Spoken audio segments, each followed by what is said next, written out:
So hello SOSC learners, बहुत ही ज़्यादा important questions लेकर के आया हूं आपके लिए। Welcome to the class. जो आपके टॉप 20 क्वेश्चंस होंगे जो प्रीवियस ईयर से बिल्कुल सिमिलर रिलेटेड हैं, बिल्कुल आप देख सकते हो। इनको मैं यहाँ पर लिखवाऊंगा और आपको मैं बता देता हूँ, सवाल आपको यहाँ पर खुद ही सॉल्व करने हैं पहले, ठीक है। सवाल यहाँ पर खुद ही सॉल्व करने हैं। मैं आपको 30 सेकेंड्स दूंगा, ठीक है, 30 सेकेंड्स दूंगा सवाल सॉल्व करने के लिए। तो आपको ये पहले खुद ही सॉल्व करने, क्योंकि बेटा एग्जाम में आप खुद ही लिखोगे, मैं नहीं लिखूंगा, तो इस वजह से पहले आपको प्रयास करना है। अगर नहीं होगा तो मैं आपको जरूर बताऊंगा। तो सभी बच्चे मेरे से पहले सॉल्व करके कमेंट बॉक्स में इसका आंसर जरूर बताएंगे, और आपको मैं इनके शॉर्ट ट्रिक्स भी बताऊंगा और किस तरीके से करते हैं वो भी बताऊंगा, ठीक है। मोस्टली सवालों को हम यूनिट डिजिट से करेंगे। मैं आपको सबसे पहले समझा देता हूं यूनिट डिजिट। यूनिट डिजिट क्या होती है? जैसे मैंने ये 7 8 9 4 6 लिखा है, ठीक है। तो यहां पर यूनिट डिजिट ये 6 होता है, लास्ट वाला जो नंबर होता है वो यूनिट डिजिट होता है, ठीक है। इतना बात आपको पता लग गया होगा। अभी हम सॉल्व करते हैं question number 1, the value of x in the given figure. अब यहां पर देखो, ये वाली जो फिगर है इसमें वैल्यू ऑफ x निकालनी है आपको। ऑप्शन यहां दे रखे, करो फटाफट। बहुत अच्छे बेटा, जिसका आंसर आएगा वेरी गुड बेटा। चलो अभी यहां पर मैं आपको बताता हूं किस तरीके से आने वाला है इसका आंसर। देखो कई तरीके हैं इसको करने के। कई सारे बच्चे करेंगे कि आपको पता ही ये क्वाड्रिलेटरल है, और क्वाड्रिलेटरल क्या होता है? जिसकी 4 साइड्स होती हैं, ठीक है, ये आपको पता होगा। इसकी 4 साइड्स हैं, और क्वाड्रिलेटरल के जो एंगल्स का सम होता है वो होता है 360। कितना होता है बेटा? 360 होता है, ठीक है, 360 डिग्री। ये तो आपको पता ही है, सारे एंगल्स का सम। अब देखो यहां पर सिंपल सी भाषा में, अब मेरे पास ये वाला एंगल नहीं है, ये वाला एंगल नहीं है, तो हम है ना सवाल को हार्ड तरीके से नहीं, एक होता है हार्ड वर्क, एक होता है स्मार्ट वर्क, तो हम स्मार्ट तरीके से करेंगे।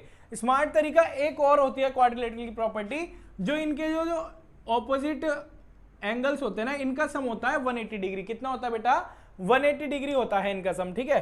तो अब इनका सम जब 180 डिग्री है तो आप इसको किस तरीके से सॉल्व करेंगे? अब देखो यहां पर अगर आप इनको भी 180 करोगे तो 180 कितना होता है? 360 होता है, ठीक है। अब यहां पर सिंपल अगर ये 60 है, अगर ये 60 है तो ये कितना होगा भाई? 180 में से आप माइनस करोगे, नहीं करोगे?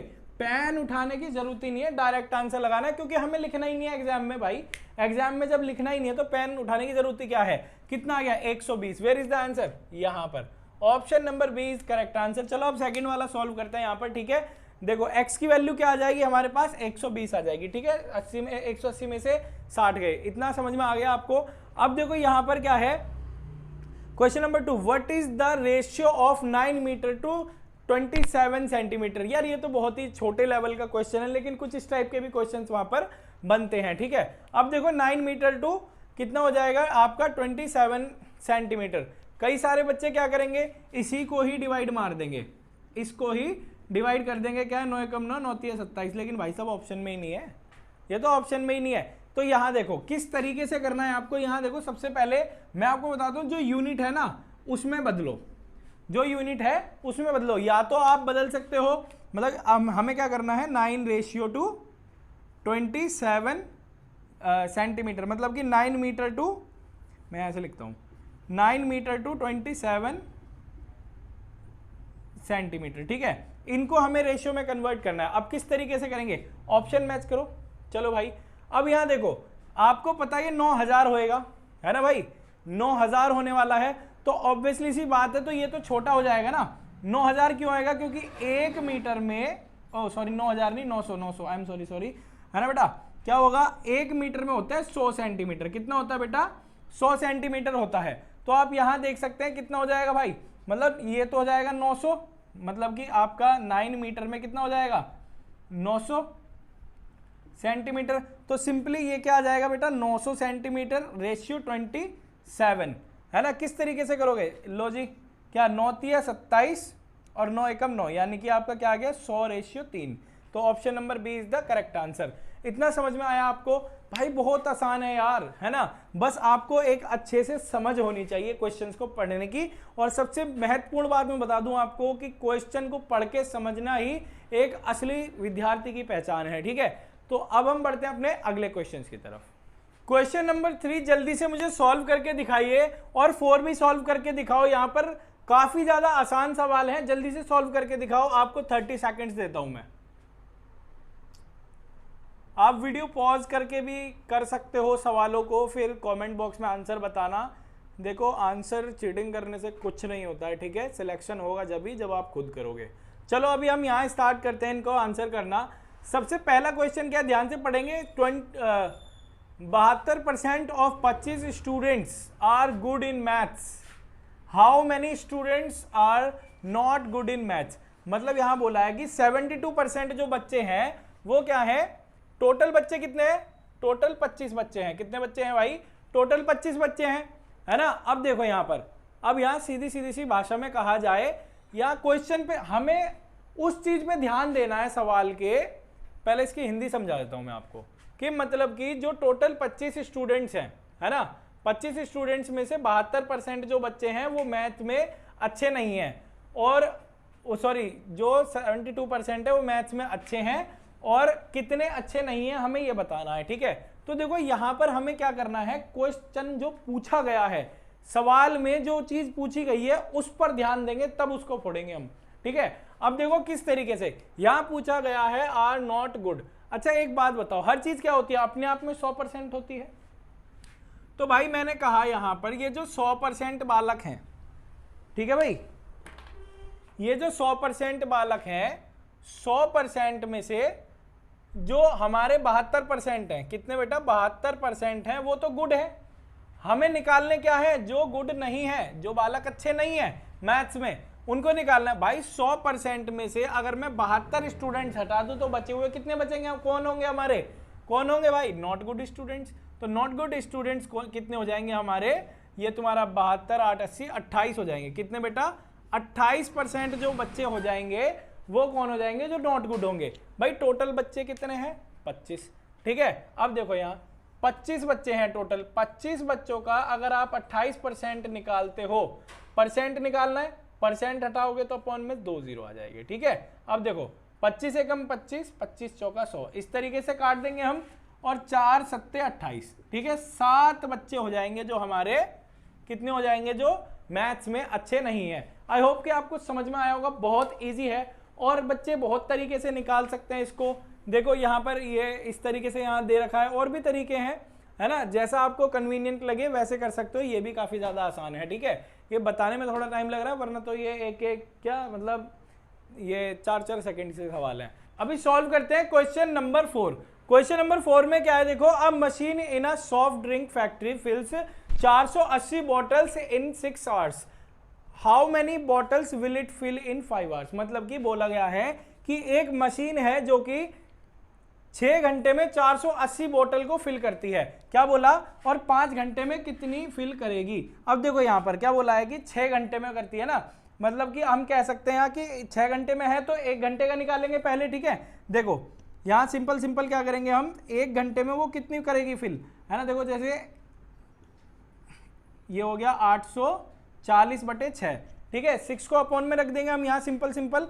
अब किस तरीके से करेंगे, देखो अब यहाँ अगर मैं यहाँ ऐसे लिख देता इसको, डायरेक्ट नहीं, इस तरीके से लिखता, 6 घंटे में इतनी बोतल भरती है, तो इसको मैं नीचे ही तो लेके आता, तो 1 घंटा ही तो बचता है यहाँ पर।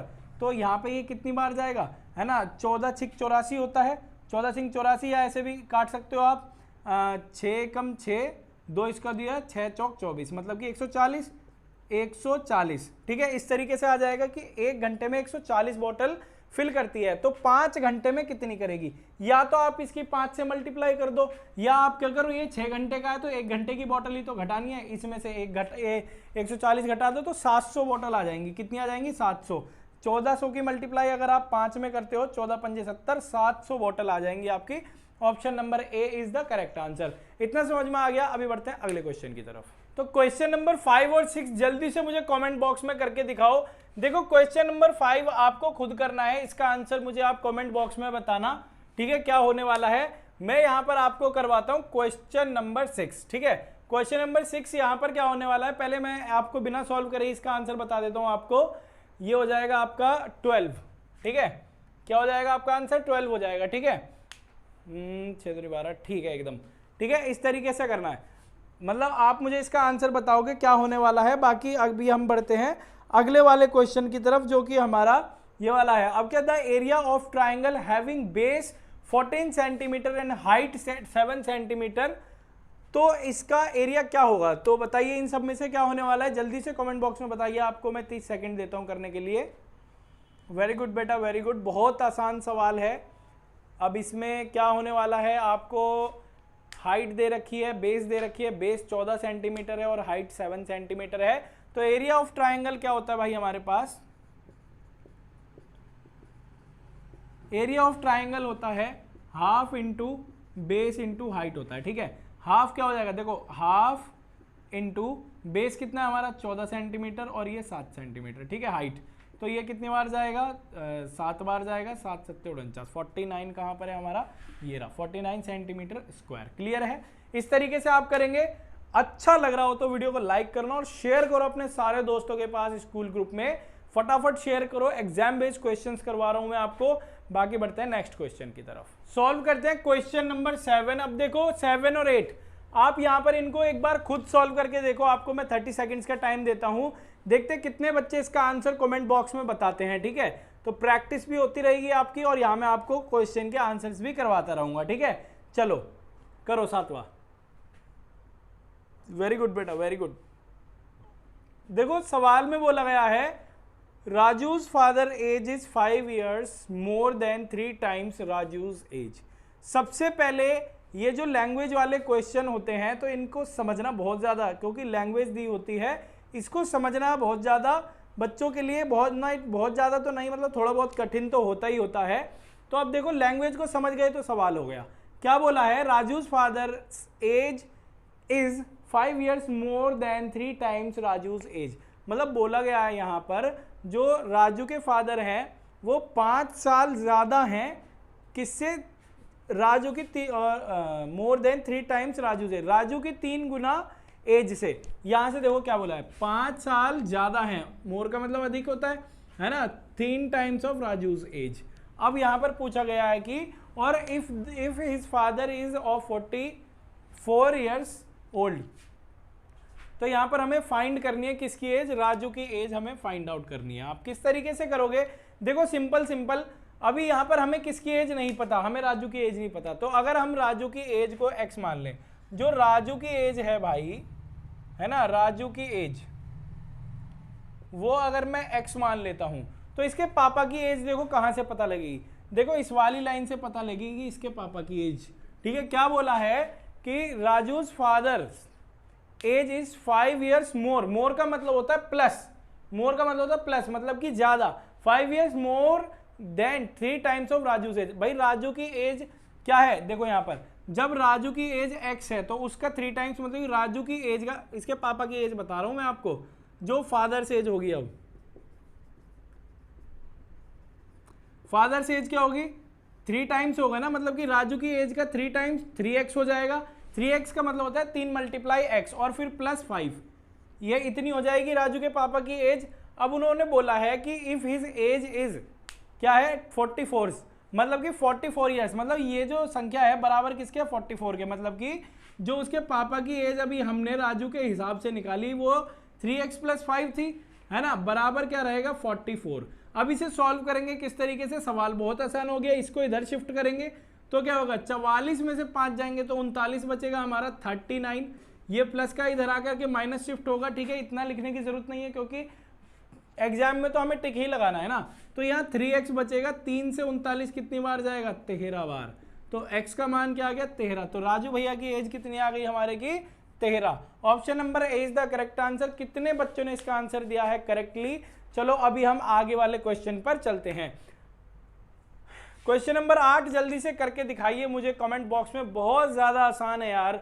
इसमें मात्र क्या बताना है आपको, मीन एज बतानी है। क्या देखो, the age of 5 teachers of school are 32, 41, 28, 54, 35। ठीक है, तो ये एज दे रखी है हमें, तो मीन एज हमें इसमें बतानी है। What is the mean age of teachers. भाई मीन एज ऑफ टीचर्स क्या होता है, सबसे पहले मैं आपको बता देता हूं। मीन मतलब होता है एवरेज निकालना, सिंपल सी भाषा में। तो इन सभी का अगर मैं आपसे कहूं भाई एवरेज निकालो, कैसे निकालोगे, सबको जोड़ दो, सबको जोड़ दो और जितनी टर्म है 1 2 3 4 5 है ना, तो 5 से डिवाइड कर दो। जल्दी से बताओ कमेंट बॉक्स में इसका आंसर क्या होने वाला है। फटाफट जोड़ते हैं। देखो मैं आपको फटाफट जोड़ने का तरीका बताता हूं। पहले क्या करो, ये पीछे वाली संख्याएं हटा दो सारी, ठीक है। आगे आगे जोड़ दो। 30 और 40 70, 70 और 20 90, 90 और 50 140, और 140 और 30 कितना हो गया 170। इतना तो 170 हो गया हमारे पास। 170 और ये 72 73, 73 में हम अगर 8 जोड़ेंगे 73 81 और 81 85, और ये कितना हो गया आपका 90, मतलब कि आपके पास 190 आ गया टोटल। और यहाँ पर क्या आ गया हमारे पास 5, ठीक है। सिंपल कर सकते हो। क्या हो गया 5 तिया 15, बचा कितना 4, इसको दोगे 5 अट्ठे 40। जो मीन एज आएगी वो कितनी आएगी बेटा 38 साल आएगी, ठीक है 38, ठीक है। Option number C is the correct answer. इतना आपको समझ में आ गया होगा। अभी बढ़ते हैं हम अपने अगले क्वेश्चंस की तरफ। सॉल्व करते हैं क्वेश्चन नंबर 9 और 10। आप यहां पर मुझे इसका आंसर बताओ क्या होने वाला है दोनों का ही। तो जल्दी से पढ़ो इनको और आंसर बताओ मुझे कमेंट बॉक्स में कौन सा ऑप्शन सही है इनमें से, ठीक है। तो इन्हें सॉल्व करेंगे अभी हम। बताओ जल्दी से। वेरी गुड बेटा। कौन करता है सबसे ज़्यादा सवालों को सॉल्व, ठीक है, उसको हम देंगे एक चॉकलेट, ठीक है। चलो सॉल्व करो। अब देखो यहाँ पर क्वेश्चन नंबर 9 क्या कहता है। If Mohan pays an interest of 750 for 2 years on the sum of 4500, find the rate of interest. हमें क्या बताना, रेट ऑफ इंटरेस्ट। सिंपल, जब इस तरीके का प्रिंसिपल दिया हो, आपको टाइम दिया हो और आपको इंटरेस्ट दिया हो और आपसे पूछा क्या है रेट ऑफ इंटरेस्ट, तो सिंपल वही सिंपल इंटरेस्ट का फॉर्मूला क्या होता है, SI बराबर सिंपल इंटरेस्ट का फॉर्मूला होता है आपका PRT/100। क्लियर है। इसको सॉल्व करेंगे। देखो हमें सिंपल इंटरेस्ट पहले ही दे रखा है, हमें कितना दे रखा है 750, तो लिखते हैं यहाँ पर। इसकी जगह पर क्या आ जाएगा हमारे पास 750 आ जाएगा, ठीक है। और बराबर P, मतलब कि P4 क्या होता है प्रिंसिपल। प्रिंसिपल कितना दे रखा है हमें 4500, ठीक है। ये दे रखा है हमें 4500। क्लियर। 4500 गुणा रेट ऑफ इंटरेस्ट हमें निकालना है। R मतलब रेट ऑफ इंटरेस्ट निकालना है और इनटू टाइम दे रखा है 2 साल का, तो ऐसे लिखोगे, बटे क्या करना है आपको 100 करना है। क्लियर है। बहुत आसान है यार। इस वाली इक्वेशन को तो आराम से सॉल्व कर सकते हो। 2 0 से 2 0 कैंसिल आउट हो जाएंगे हमारे पास, ठीक है। तो आप आसानी से कर सकते हो इसको। 15 तिया 45, 15 से कट जाएगा, सामने सामने डिवाइड हो जाएगा, और 15 पंजे 75, ठीक है। ये बच गया हमारे पास, आसानी से कर सकते हैं। अब यहाँ इसको सॉल्व करेंगे हम, तो ये क्या आ जाएगा 2 तिया 6। देखो इस तरीके से हो गया ये। अब क्या करना है आपको, ये देखो ये 50 है हमारे पास और ये 3 है, मतलब यहाँ क्या आ जाएगा 50 तो ये आ जाएगा क्योंकि 1 0 बचा हुआ है यहाँ पर, और ये 3 दूनी 6, ठीक है। ये दोनों है, ये 3 दूनी हो जाएगा हमारे पास 6R, ठीक है। इस तरीके से हो जाएगा। और जब हम R को खाली छोड़ेंगे तो ये नीचे आ जाएगा हमारा यहाँ, मतलब डिवाइड में आ जाएगा। सिंपली से डिवाइड करेंगे कितना आएगा 6 अट्ठे 48 होता है। तो 8 कौन से ऑप्शन में, पहला ऑप्शन नहीं होगा, दूसरा भी नहीं होगा, तीसरा भी नहीं होगा, चौथा होगा सही, क्योंकि 8 तो एक ही में ही आ रहा है ना। तो पूरा सॉल्व करने की भी जरूरत नहीं है। 8 सही 1/3%। इस तरीके से आप आसानी से कर सकते हैं, ज्यादा टाइम वेस्ट नहीं होगा आपका, ठीक है। तो देखो यहां पर बोला गया है find the height of the cuboid whose volume is 275 centimetre cube and base area is 25 centimetre. तो यहां पर बोला गया है हमें हाइट निकालनी है। क्या निकालनी है बेटा, हाइट निकालनी है, जिसमें क्यूबॉइड का हमें वॉल्यूम दे रखा है 275 दे रखा है, और हमें एरिया दे रखा है किसका, बेस का एरिया दे रखा है कितना 25 सेंटीमीटर। सबसे पहले मैं आपको बताता हूं यहां पर कि एक क्यूबॉइड क्या है। आपको पता है क्यूबॉइड क्या होता है भाई? आपने अपना घर, तो घर में ईंटें लगी हैं, सबके घर में लगी हैं भाई, मेरे में भी लगी हैं, है ना। चलो भाई, ये इस तरीके का होता है, ठीक है। अब देखो यहां पर इसमें बोला गया है सवाल में, और आपको ये भी पता होना चाहिए कि जो हमारा वॉल्यूम ऑफ क्यूबॉइड होता है, वॉल्यूम ऑफ क्यूबॉइड होता है वो होता है L into B into H, ठीक है, ये होता है। अब देखो इसमें क्या करना है आपको, सिंपल हमारे पास एल बी एच तो हमें निकालनी ही निकालनी है, ठीक है। और हमारे पास एल बी में क्या है, एरिया दे रखा है, एल बी तो है ही नहीं, एल बी कैसे निकालेंगे, देखो यहाँ पर। अब यहाँ क्या बोला, बेस एरिया दे रखा है। बेस होता है ये वाला पूरा पृष्ठ, भाई ये जो बेस है एक, आप क्या कह सकते हो, ये जो बेस है ये एक रेक्टेंगल है, रेक्टेंगल का एरिया क्या होता है, रेक्टेंगल क्या होता है, L into B, base into L into B होता है, ठीक है ना भाई। चलो भाई, है ना, एल इंटू बी होता है। सिंपल आप कह सकते हो ये जो हमारा एल इंटू बी है, आप इसको ये वाला कह सकते हो, नहीं कह सकते, हमें तो मल्टीप्लाई करने की जरूरत ही नहीं पड़ी यहाँ पर। तो डायरेक्ट मैं क्या करूँगा, यहाँ पर 25 लिखूंगा इंटू एच करूँगा और यहाँ पर लिखूंगा मैं 275। अब 25 से कितनी बार जाता है, 11 बार जाता है। सिंपल, एच बराबर क्या आ गई, 11 सेंटीमीटर। तो option number B is the correct. इतना समझ में आ गया आपको। अभी बढ़ते हैं हम अपने अगले क्वेश्चन की तरफ। क्वेश्चन नंबर 11, 12 और 13 करेंगे अभी इकट्ठे ही हम। तो यहाँ पर मुझे आप कमेंट बॉक्स में तीनों का आंसर बताओ जल्दी से, आपको 30 सेकंड में दे रहा हूँ, ठीक है। जल्दी से आप सॉल्व करके बताओ मुझे इनमें कि क्या होने वाला है आंसर। भाई देखो मेरे बच्चे बहुत ज़्यादा इंटेलिजेंट हैं, तो फटाफट से आंसर मुझे करके दिखा दो। अब देखो यहाँ पर क्या होने वाला है, पहले वाले का आंसर आप मुझे कमेंट बॉक्स में बताओगे यार, बिल्कुल तीसरी क्लास का सवाल है ना। तो और यहाँ पर देखो, और सिंपली इसका आंसर हो सकता है, बताओ जल्दी कमेंट बॉक्स में, मैं देखता हूँ कितने बच्चों का सही आंसर होगा, और अपने थंब के साथ मुझे आंसर भेजना, ठीक है। चलो अभी क्वेश्चन नंबर 12 देखते हैं। यहाँ पर क्या है, value of angle x in the given figure. उस वाले फिगर में एक्स की वैल्यू क्या होने वाली है। देखो इसके मैं आपको दो तरीके बताऊंगा। कई सारे बच्चों के आंसर आ भी गए होंगे, कई सारे बच्चों को लग रहा होगा कि यार इतने आसान सवाल है ये, और बहुत सारे बच्चों को लग रहा होगा कितने कठिन सवाल हैं, ठीक है। तो देखो यहाँ पर किस तरीके से करेंगे हम इस सवाल को, दो तरीके हैं। पहले तरीके से अगर मैं आपको बताऊं, बच्चे क्या करेंगे, ये ट्राइंगल सम प्रॉपर्टी से कर लेंगे सवाल को, है ना भाई, कर सकते हैं आसानी से। क्योंकि देखो यहाँ पर ये वाला जो पोर्शन बन रहा है ये एक लीनियर पेयर बन रहा है, ठीक है। तो ये वाला एंगल कितना, जब ये 110 है तो ये वाला 70 होगा, क्योंकि आपको पता है जो लीनियर पेयर होता है, लीनियर पेयर जो होता है वो क्या होता है, मतलब दो सम का जोड़ होता है। इसको अगर मैं एक मानूं, इसको दो मानूं, तो मतलब एंगल 1 प्लस एंगल 2 बराबर 180 डिग्री होता है, मतलब दोनों एंगल का सम 180 डिग्री होता है। जब ये वाला 110 है, एक जो है 110 है, तो 180 ये वाला हो जाएगा, प्लस एंगल 2 हमारा, इसको इधर लेके आऊँगा तो बचेगा क्या मेरे पास, ऑब्वियसली 70 ही बचने वाला है। 70 क्यों बचेगा यार, हाँ 70 ही बचेगा, ठीक है, 70 बचेगा, एंगल 2, ठीक है। क्लियर है, आप आसानी से कर सकते हो इसको, 70 बचेगा।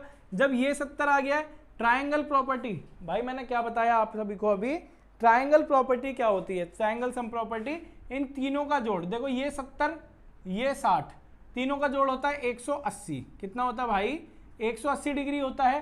70 और 60 कितना हो गया हमारे पास, 130, बचा कितना, 50, मतलब कि ये वाला जो एंगल होने वाला है 50 डिग्री। तो पहले का, इस वाले का आंसर हो जाएगा 50 डिग्री।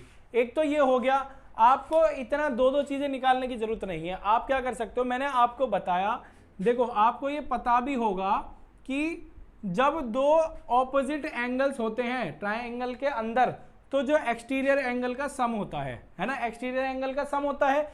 तो ये देखो, ये वाला एंगल और ये वाला एंगल मिला करके 110 बनेगा ना। जब 50, जब साइड में आप 50 जोड़ दोगे तभी तो 110 बनेगा, तो ये 50 ऑब्वियसली आ ही गया, इतनी मेहनत करने की भी नहीं जरूरत थी, तब भी आंसर 50 ही आता, ठीक है। समझ में आया आपको?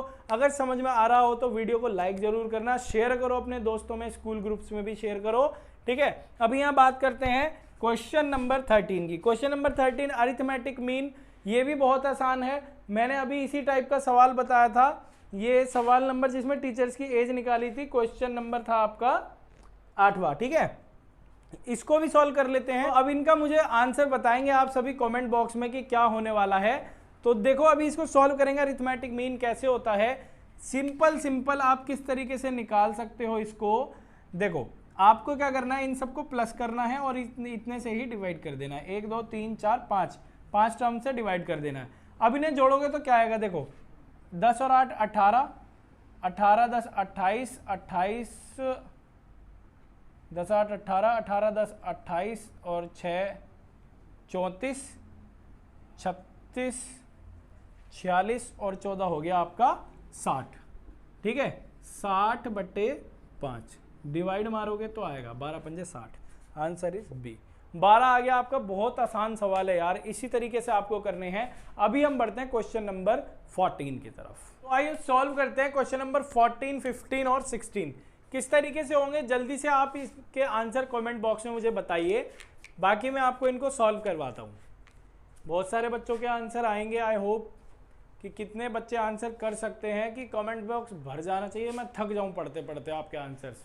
ठीक है, चलो भाई अब देखो यहाँ पर क्या बोला है, a regular polygon whose measure of an each exterior angle is 45 has a number of sides. मतलब कि 45 डिग्री एंगल है, उसके एक्सटीरियर एंगल जो है, क्या बोला यहाँ पर, जो एक्सटीरियर एंगल है वो 45 डिग्री का है ना, हर एक एंगल, और इसके साइड्स कितनी होंगी, ऑब्वियसली 8 होंगी। किस तरीके से होगी, देखो आप जब इस तरीके से आपको बोला जाए कि आपको साइड्स बतानी, तो साइड्स इस तरीके से होती है। ठीक है, आपको 360 डिग्री अपॉन में क्या करना है, एक्सटीरियर एंगल लिख दो, एक्सटीरियर एंगल। ठीक है, क्या आ जाएगा, 360 डिग्री अपॉन में 45, सॉरी 48 लिख दिया, 45 लिखेंगे। अब देखो यहाँ किससे चला जाएगा, ये 9 पंजे 45, 9 चौक 36, ठीक है, और 8 पंजे 40, ठीक है, 8 आ गया। ठीक है, आसानी से कर सकते हो, 8 इज द करेक्ट आंसर। इस तरीके से करेंगे हम। अभी देखो अगला वाला जो क्वेश्चन है हमारा, वो किस तरीके से होने वाला है, अभी मैं बताता हूं आपको। हाँ जी, देखो क्वेश्चन नंबर 15 है, जो the ratio of diameter of to circles is 4 and 5। Ratio में दे रखा है, यहाँ पर रेशियो में दे रखा है the ratio of their area. अब देखो यहाँ पर क्या बताना है आपको, सर्कल के डायमीटर दे रखे हैं, क्या दे रखे हैं, डायमीटर दे रखे हैं, और उनका एरिया निकालना है आपको। सिंपल सी भाषा में देखो, आप ऑप्शन देखते ही आंसर लगा दोगे कि ऑप्शन सी होने वाला है। अब ऐसा कैसे लगाया, तुक्के से तो लगाया नहीं होगा, कि आपको पता है जो एरिया है, एरिया आपको पता है क्या होता है, द एरिया ऑफ सर्कल क्या होता है भाई, पाई आर स्क्वायर होता है ना, पाई आर स्क्वायर होता है भाई, स्क्वायर आ रहा है। ठीक है, तो ऑब्वियसली सी बात है कि भाई स्क्वायर ही लगेगा। अगर मैं इनका स्क्वायर करता हूं तो 2 ही स्क्वायर है यहाँ पर, ये तो स्क्वायर है लेकिन ये क्यूब है, किसका, 5 का। ठीक है, यहाँ पर ये 24 क्यों होगा, 5 पंजे 25 होगा ना, यहाँ ऑप्शन भी यार गलत लिखे हुए हैं, चेक करना पड़ेगा।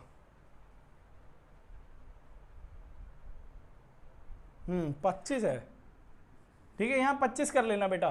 ठीक है, 16 और ये हो जाएगा 25। ठीक है, और ये देखो ये 125 लिखा हुआ, ये क्यूब है, और इनमें से तो हो ही नहीं सकते। ठीक है, इतना समझ में आ गया है। अब देखो सॉल्व करना है, मैं आपको सॉल्व भी करके दिखा देता हूँ। अब सिंपल सी भाषा में आप बताएंगे। देखो यहाँ पर ये क्या दे रखा है, हमें डायमीटर दे रखा है।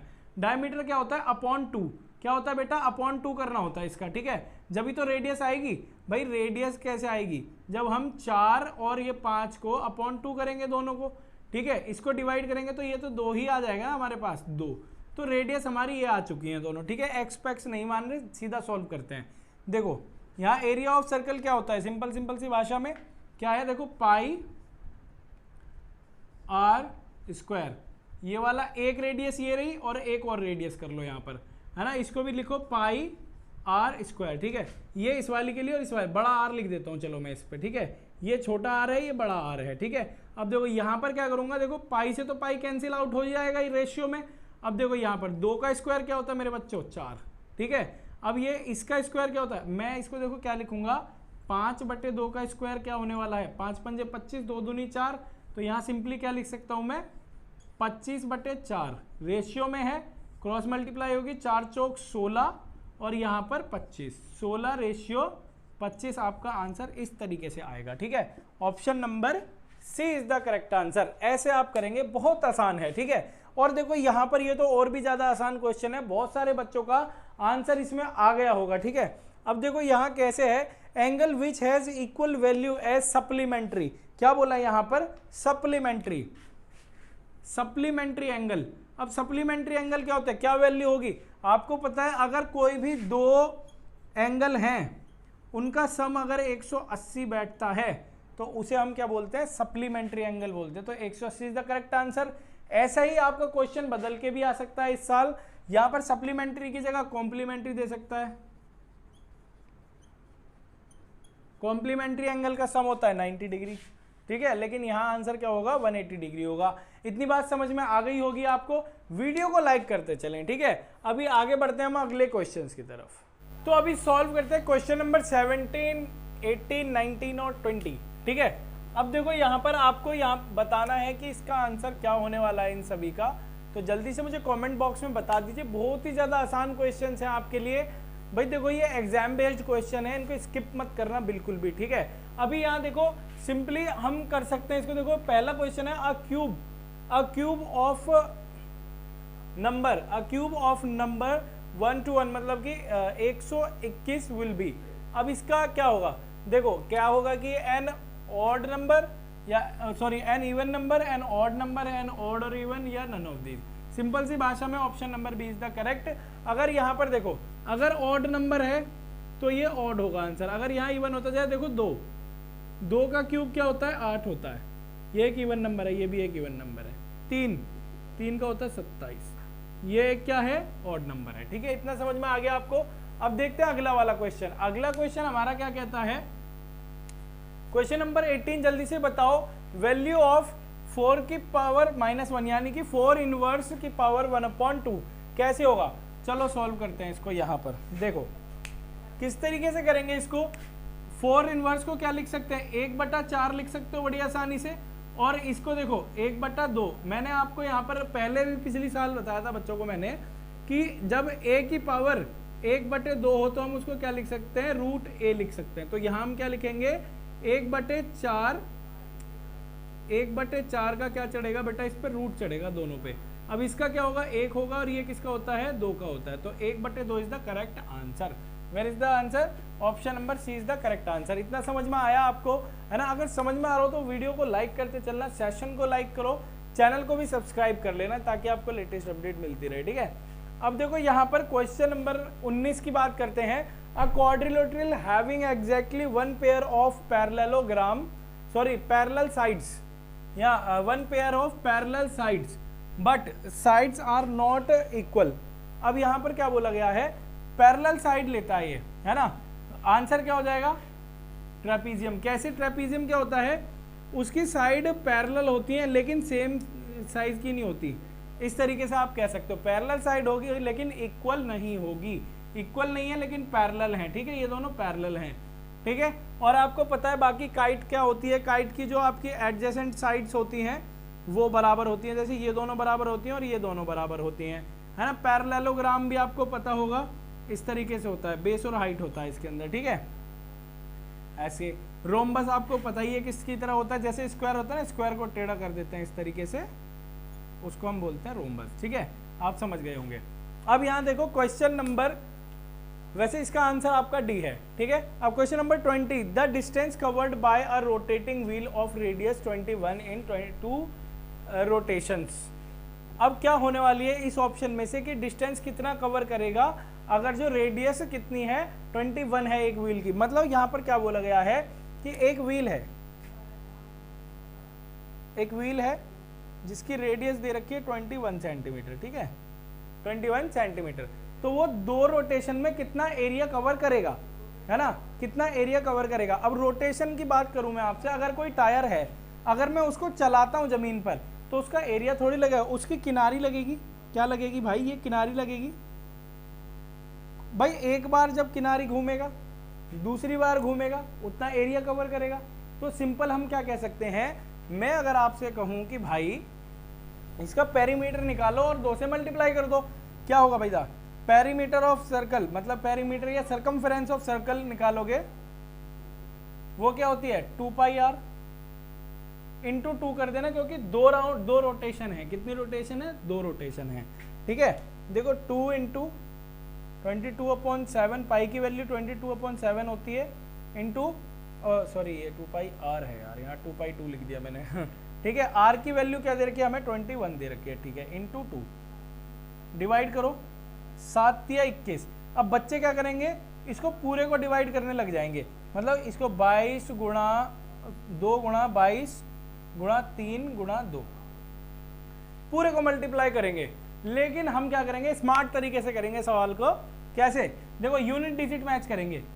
2 तिया 6, यूनिट डिजिट क्या आ रही है 6, 6 दूनी 12, 12 में क्या आ रही है यूनिट डिजिट 2 और 2 दूनी 4, मतलब कि यूनिट डिजिट क्या होनी चाहिए 4। तो ऑप्शन में 4 इसके भी है और इसके भी है। तो यहाँ पर हमारी गड़बड़ बैठ रही है, 4 और इस वाले पे भी है 4, है ना।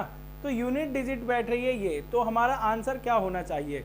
अब जरा देखो, एक मैं छोटी सी बात आपसे, एक माइनर सी बात कहूँ कि अगर मैं देखो 3 दूनी 6 दूनी 12, 12 की मल्टीप्लाई अगर 20 में भी करता हूँ तो 120 आता है। 12 की मल्टीप्लाई 120 नहीं 240, 12 दूनी 24 ना, हाँ 240 आता है। तो और 22 में करूंगा तो और भी ज्यादा आएगा, है ना। 240 आएगा तो 264 होना चाहिए आंसर, तो 264 होगा, बाकी छोटे आंसर नहीं होंगे, ठीक है। तो ये वाला होगा आंसर, समझ गए आप। इस तरीके से आप कर सकते हैं, काफी आसान है, आसानी से आप बहुत अच्छे से कर सकते हो इसको। मल्टीप्लाई करने की भी जरूरत नहीं है यार, ठीक है। यहाँ पर आपके 20 क्वेश्चन हो चुके हैं जो एग्जाम में आने वाले हैं आपके, ये प्रीवियस ईयर से रिलेटेड है, काफ़ी मेहनत से निकाले हैं मैंने ये, ठीक है। तो आई होप कि आपको इससे काफ़ी ज़्यादा हेल्प मिली होगी और आपके जो एंट्रेंस एग्ज़ाम होगा उसमें भी आपको बहुत ज़्यादा मदद मिलने वाली है। तो आपको अच्छे से तैयारी करनी है और अपना सिलेक्शन करना है। सिलेक्शन लेने के बाद आपका इंटरव्यू भी हो, सिलेक्शन लेने के बाद आपका हम इंटरव्यू लेंगे। तो मिलते हैं नेक्स्ट वीडियो में। थैंक यू, जय हिंद, जय भारत।